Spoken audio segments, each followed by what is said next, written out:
Boldwood presents Scandal at Pemberley, written by Fenella J Miller and read by Laura Kerman. Chapter 1.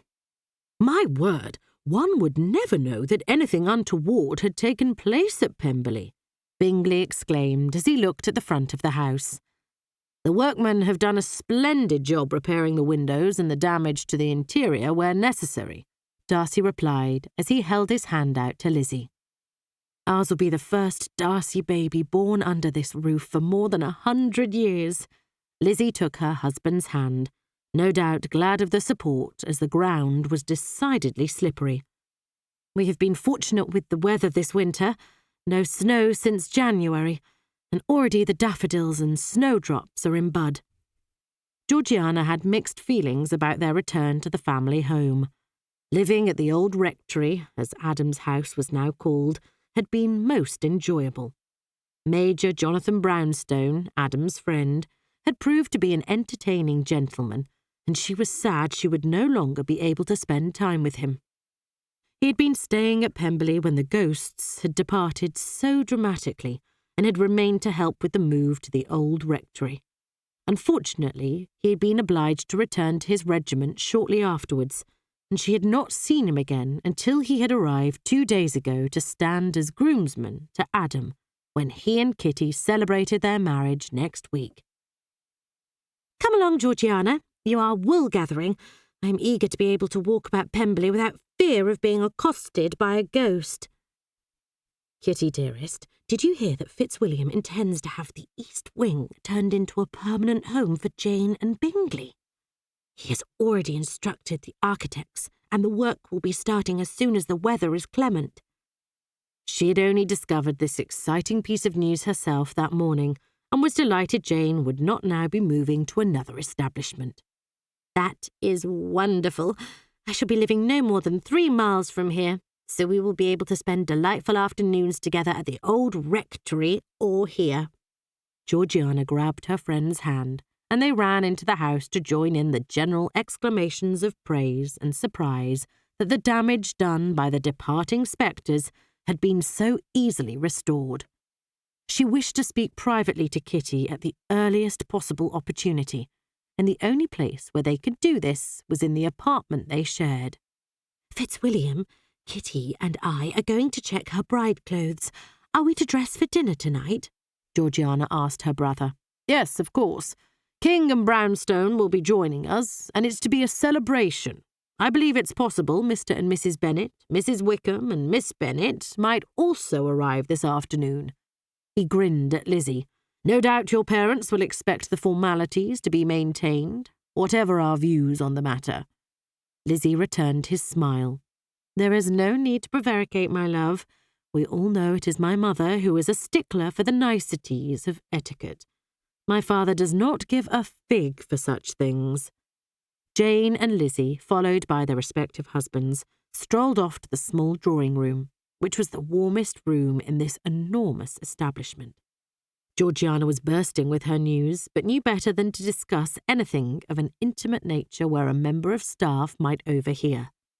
The great stairs had not been used by the family for some time, and she was reluctant to take the first step.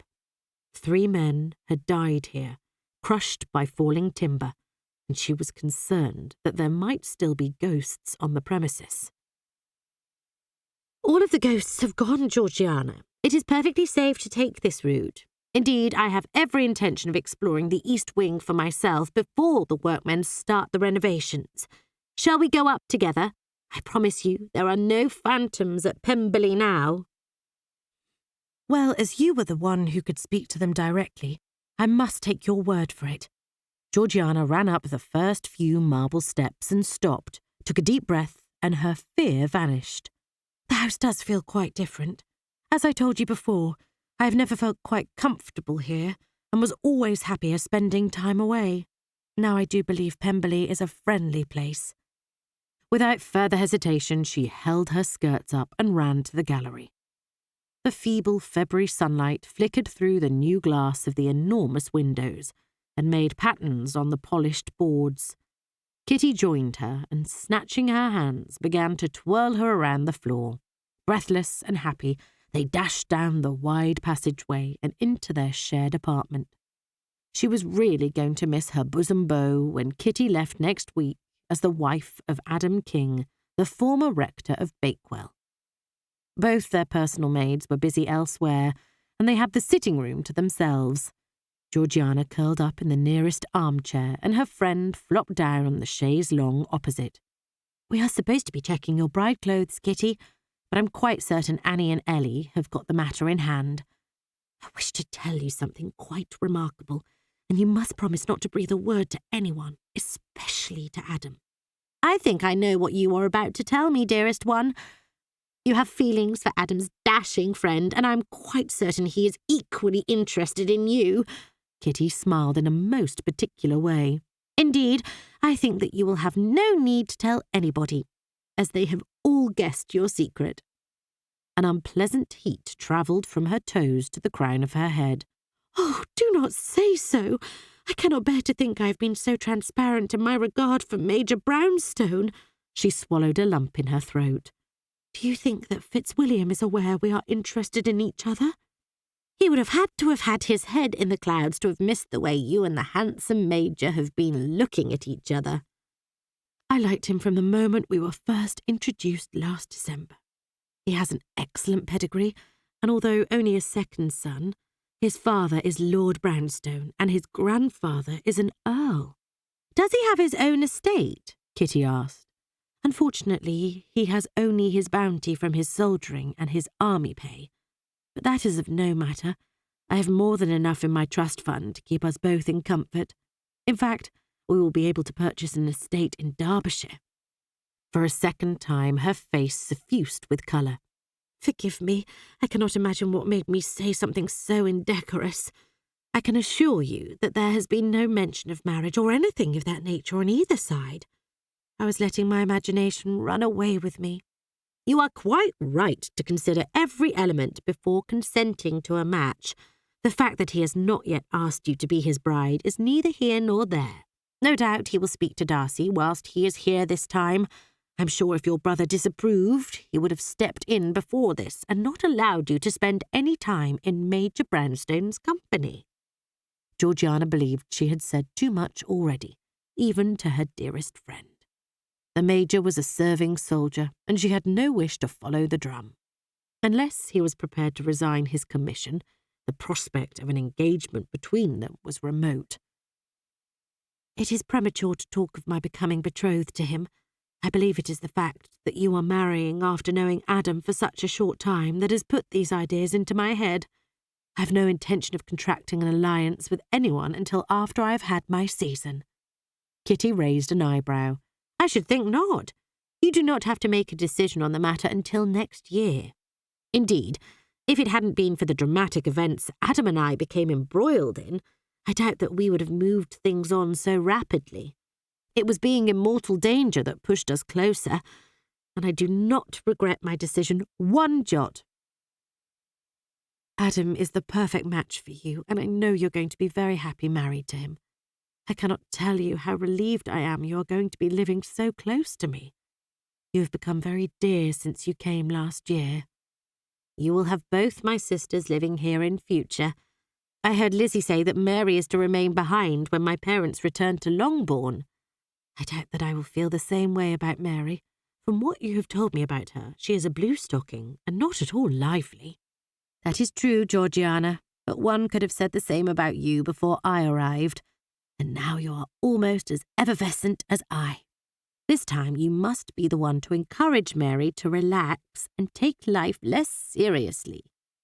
The sound of someone moving about in the bedchamber next door halted the conversation. "We had better go and check your wardrobe, just in case you need to borrow anything else from me.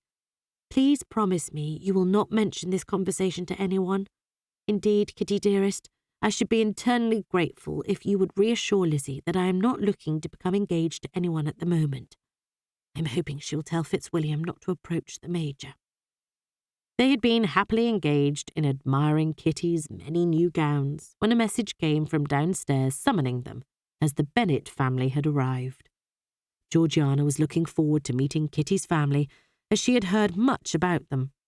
Mr. Bennet appeared to be a great favourite with Lizzy and Jane. Little had been said about Mary Bennet, but the one she most wished to meet was Lydia Wickham. Lydia was the youngest of the Bennet sisters and, if gossip was to be believed, the wildest and the most beautiful. Fitzwilliam had stepped in and saved the girl's reputation when Wickham had run off with her and then failed to tie the knot. She shuddered at the thought of her own lucky escape from that scoundrel's clutches. He was persona non grata at Pemberley, and for that she was profoundly grateful. "We must go down, Kitty. Your family has arrived. I cannot tell you how eager I am to meet them all." Her friend pulled a comical face. "I pray you do not change your mind once you have spent an hour or two in Mamma's company. She has a good heart, but there is no need to apologise for your parent. You are fortunate to still have both of them." As they arrived at the gallery, Georgiana thought there must be a dozen or more people milling about in the lobby because of the cacophony of voices, the shrieks and laughter which echoed up the great stairs. She paused and peeked over the balustrade, unexpectedly nervous about meeting the exuberant Bennet family. "Come along, Georgiana, we are tardy, and it has been far too long since my sisters and I have all been together. I cannot wait to introduce you and Adam to everyone." Before she could protest, Georgiana was unceremoniously bundled down the marble staircase to join the newcomers. The garrulous lady in a disturbingly large green bonnet could only be the redoubtable Mrs. Bennet. Kitty led her across to be introduced. "Mamma, I am delighted to see you and Papa are here at last. I should like to introduce you to Miss Georgiana Darcy." This was a breach of protocol, as she should have been introduced to Mrs. Bennet, not the other way round. However, Kitty's mother seemed unbothered by this omission. She beamed, and the clusters of fruit attached to the rim of her bonnet bobbed in a disconcerting way. "My dear Miss Darcy, so kind of you to take my Kitty to your bosom. I fear that I am all of a tremble after so long a journey. My nerves are in shreds, and I do declare it will be days before I am feeling myself again." She gestured towards Mr. Bennet, who was talking quietly to Lizzy and Jane. "I told Mr. Bennet how it would be, but he insisted that we continue our journey and arrive this afternoon when we could have stayed at a delightful post-house overnight and come tomorrow morning." Georgiana was bewildered by this rush of words, but covered her confusion by curtsying. Fortunately, when she straightened, Mrs. Bennet had turned her attention to Bingley, and she was free to step aside from the crush of people. Mr. Bennet was a moderately tall gentleman with a fine head of dark brown hair, which had only a sprinkling of grey. She rather thought she might like him, for he had an intelligent face and kind eyes. The tall, thin young lady, with her hair scraped back into an unattractive bun at the nape of her neck, must be Mary Bennet. Had she not borne a remarkable similarity to Lizzy and Kitty, Georgiana might have mistaken her for a servant, so plainly was she dressed. Lydia appeared older than her years, and had a somewhat jaded look that even a spectacular poke bonnet, lined in a violent green and gold stripes, could not hide. Her travelling gown, also of green and gold stripes, was somewhat dated in appearance. In fact, Mrs. Wickham was a bit of a disappointment. She was certainly a very attractive young lady, but in no way the prettiest of the Bennet sisters, as in her opinion, Kitty held that position. Lizzy noticed her lurking on the periphery of the circle and held out her hand, leaving Georgiana no option but to rejoin the noisy crowd. Surely the ladies must wish to retire to their chambers in order to remove their outer garments, gloves and bonnets. If they were to stand chattering for much longer, those without coats would become chilled. "Georgiana, you must not be shy with my family. We are not all as noisy as Mamma and Lydia, I do assure you. Come, I shall introduce you to my father and to Mary. I am sure you will get on famously."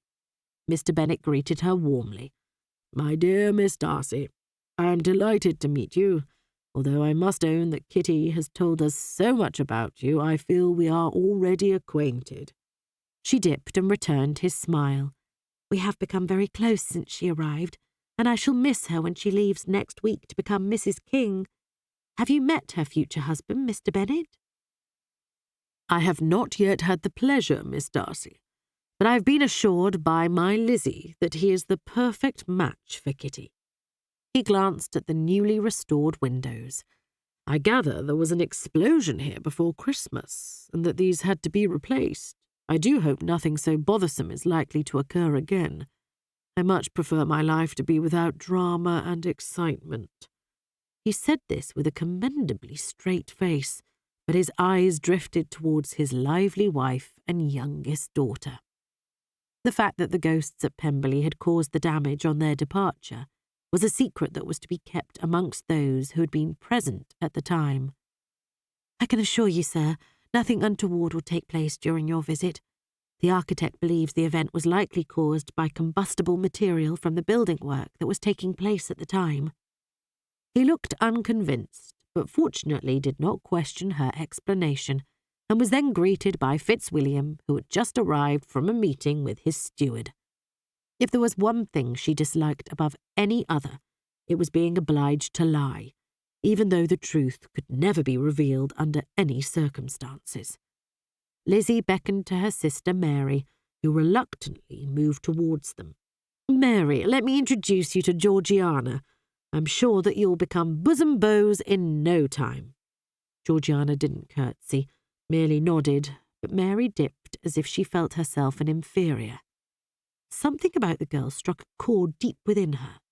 Mary would never replace Kitty in her heart, but she was going to make every effort to win her over and make her feel part of the family. "I'm so pleased to meet you at last, Mary, and I'm hoping that you can be persuaded to remain here when your parents return to Longbourn. There is so much to do, and it will be more fun if I have a companion to share it with."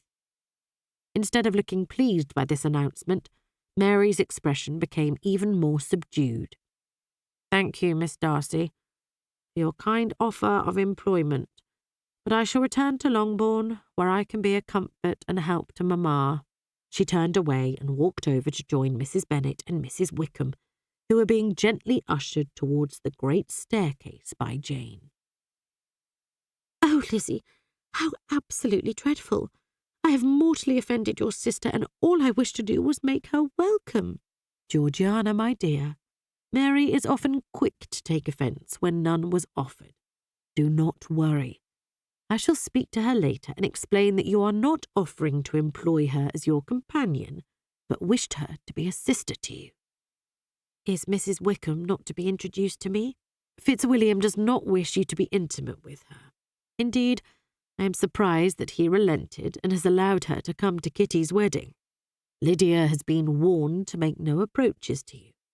You will, of course, be civil to each other, but it must be no more than that." Chapter 2. The gentleman vanished to the billiard room, and Georgiana followed Lizzy and Jane to the small drawing room.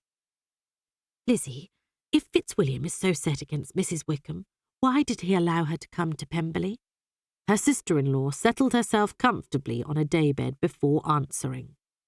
"Kitty wanted all her sisters to attend her wedding, and, as he is very fond of her, he did not have the heart to refuse." Both Lizzy and Jane were increasing, and their babies were due some time in July. Georgiana knew little about such matters, but did think it strange that Lizzy should be twice the size of Jane and already suffering from swollen ankles and other such unpleasantness. Although she thought she might be in love with Major Brownstone, she had no intention of becoming his wife in the immediate future. Kitty had explained to her that children were an inevitable part of sharing one's bed with one's husband, and as she had no wish to fill a nursery even with someone as handsome as the Major, she must remain single until she was ready to be a mamma. "Georgiana, you are wool-gathering. I asked you if you would be kind enough to find the novel I was reading earlier. I cannot remember where I last saw it." "Of course I will fetch it for you, Lizzy. I'm certain you had it with you at luncheon. I shall go right away and look in the small dining room. Something occurred to her as she reached the door. Will Adam and Major Brownstone be joining us for dinner? Indeed they will. My parents have yet to meet their future son-in-law, which is unusual to say the least. As Fitzwilliam gave Adam permission to address Kitty, there was no need for him to make the long journey to Longbourn and speak to Mr. Bennet. Jane, now seated opposite her sister in an upright padded chair, joined in the conversation. Papa gave his consent in writing, Lizzy, so everything is as it should be. I'm quite certain he will approve of Adam. As Darcy now considers him a friend, Adam is bound to impress both of our parents. Georgiana still found it strange to hear Mr. King addressed so informally by everyone, but it was not her prerogative to comment. She hurried on her errand, her head buzzing with possibilities. Her brother had changed since he had married Lizzy. She had softened his reserve so that he now seemed more approachable and less haughty. A year ago, the only friend he had was Bingley, and now he had Adam included in his inner circle. Was it possible he would ever consider Major Brownstone in the same way? If Fitzwilliam did not approve of the Major, he would not have been invited to join them tonight. It was a conundrum that she could have feelings for the Major when she was certain she had no wish to marry him. No, that was not quite true. It would be fair to say she had no desire to be married to any gentleman at the moment. Kitty had only known Adam since last December, had not even had a season or reached her 19th birthday, but had absolutely no doubt at all she wished to be married. The dining room was empty and decidedly chilly now the fire had been allowed to die down. Pemberley was her home, a magnificent edifice, the biggest and most splendid establishment in the whole of Derbyshire, but its sheer size made the building impossible to keep warm. It had been far more comfortable living at the old rectory where Kitty would be moving to next week. She found the book immediately.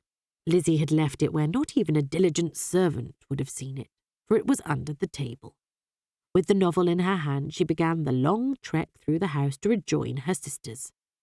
She was just entering the central flagstone passageway that bisected the house when someone called her name. "Miss Darcy, I beg your pardon, but I've been wandering about this vast place this age, and am no nearer to finding the small drawing-room." Lydia ran towards her, holding her skirt aloft to avoid tripping over. That she also showed an indecorous amount of ankle did not seem to bother her.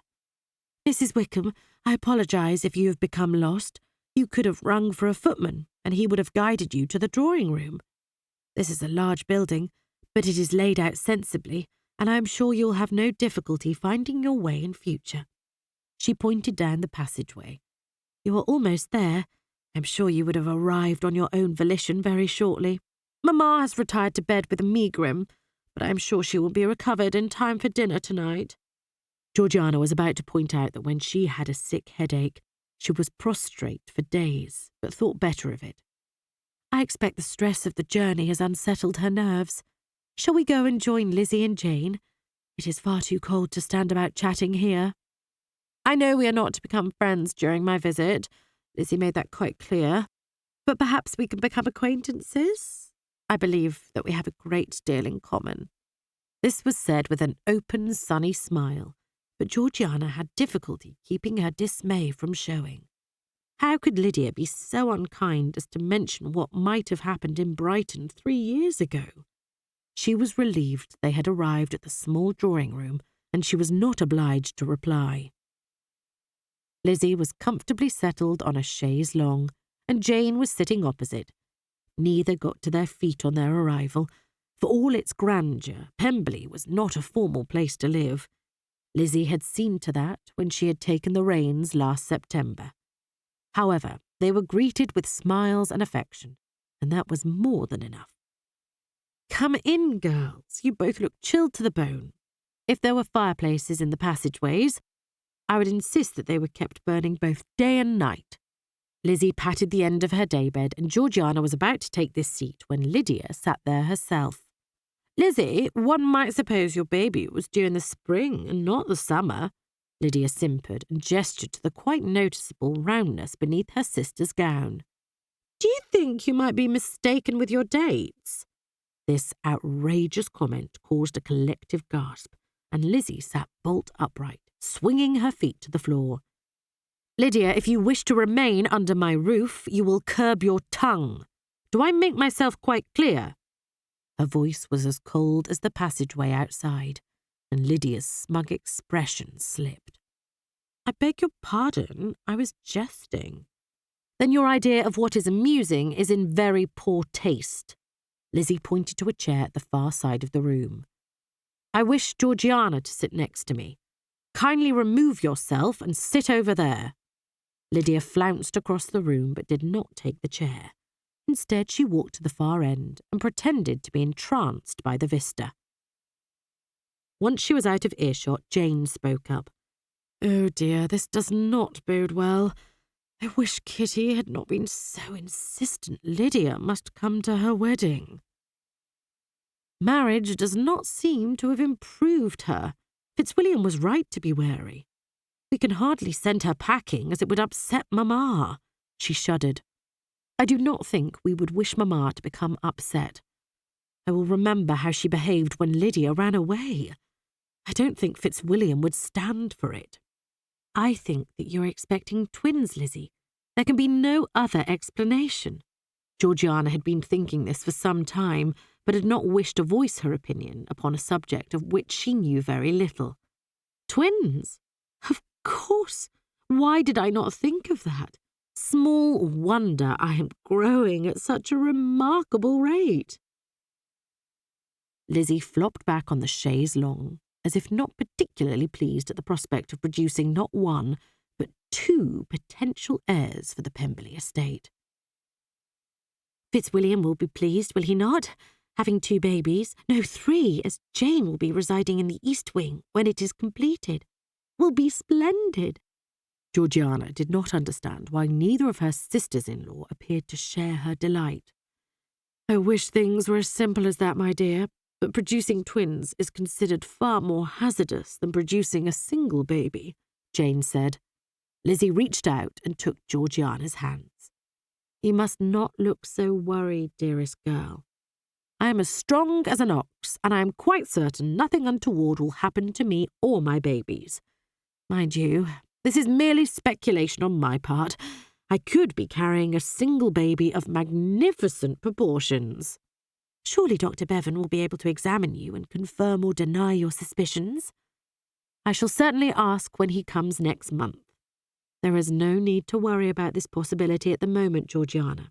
Promise me you will not mention anything to Kitty or Mamma. I have no wish to upset either of them at this happy time." "I wish I had not mentioned it, but after Lydia—" "Forget what she said. I already have, dearest. Now, I have no wish for Fitzwilliam to know any of this. Will you promise me that what has taken place here will remain a secret between us until after the wedding? I am certain that he would have Lydia's bags packed within minutes if he knew." Although this chamber was called the small drawing-room, this was really a misnomer, for there was enough space for 24 people to sit comfortably and still be able to converse in private. Georgiana stared at the girl at the far end of the room, and for the first time in her life understood what it was to hate someone. "Jonathan, I have no intention of changing my mind. I knew the moment that I saw Kitty I would marry her, and I intend to do so in 5 days' time, with or without your approval." Adam King glared at his friend, who was unbothered by his anger. "That is all I wanted to hear you say. As your groomsman, it is my job to ensure that you wish to tie yourself to a young lady you have only known for 3 months. You are forgetting, my friend, that she lived under this roof until last week, and that we have spent more time in each other's company than most betrothed couples do in a long engagement.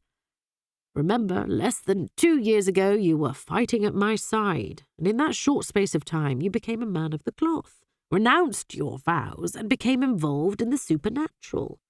Do you not think you are rushing into matrimony? Why not leave it until you have settled into being a gentleman of leisure? "Stow it, Brownstone, or I shall floor you." Jonathan chuckled. "There is no need for fisticuffs, Adam.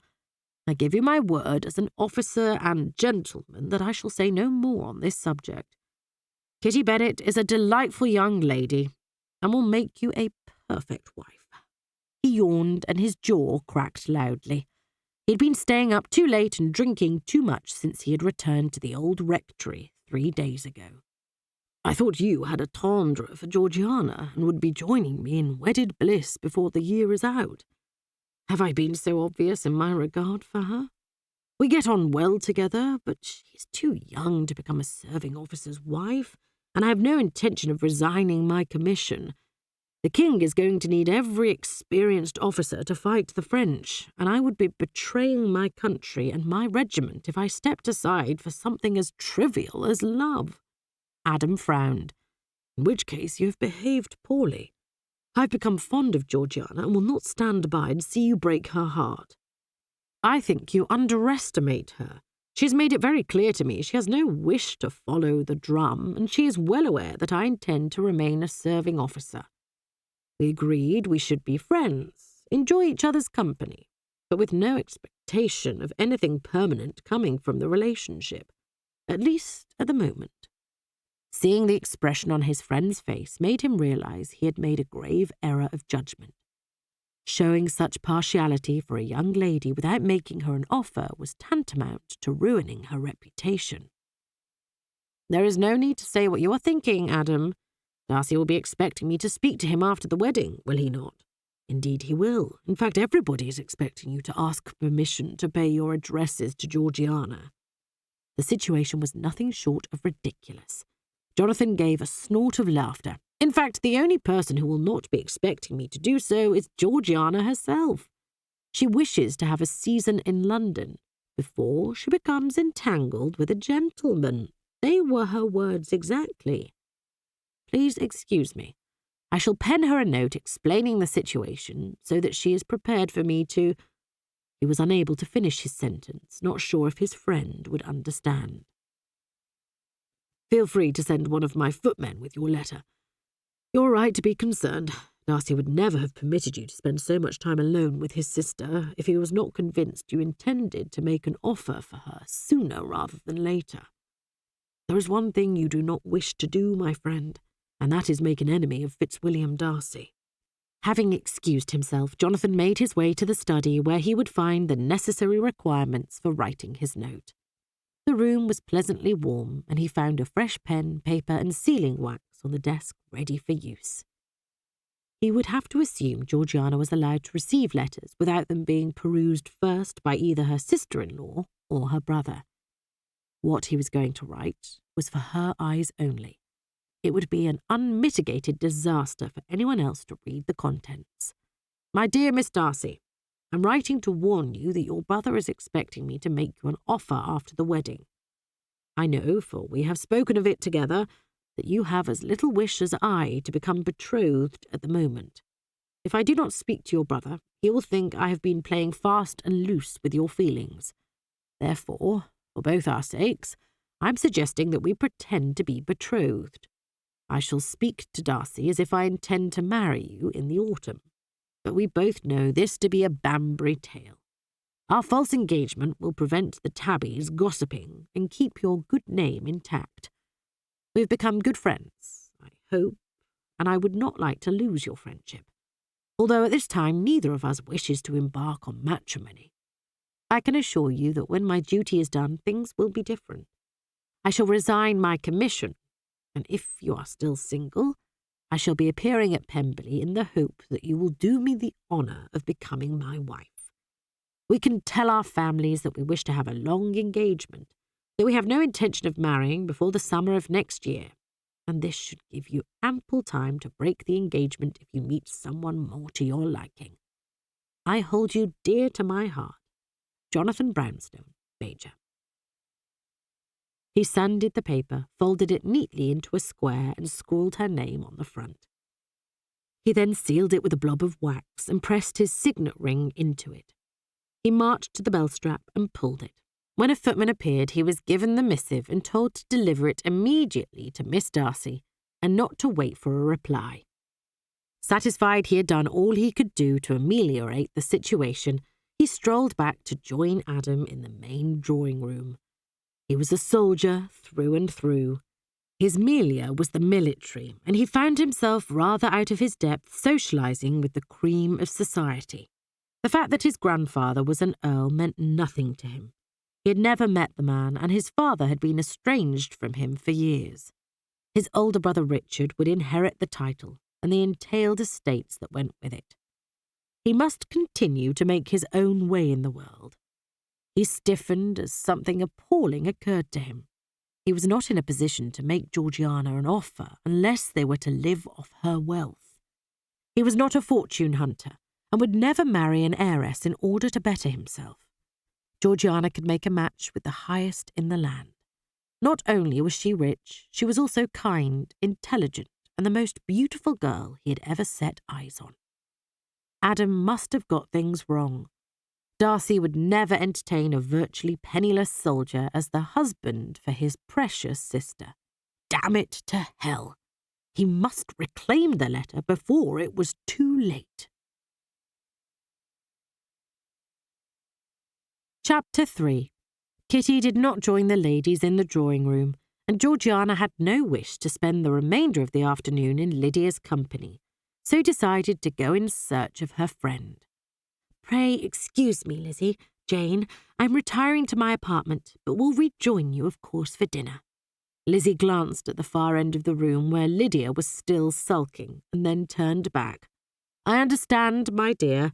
There is no need for you to remain here with us. Perhaps you could send Kitty and Mary here.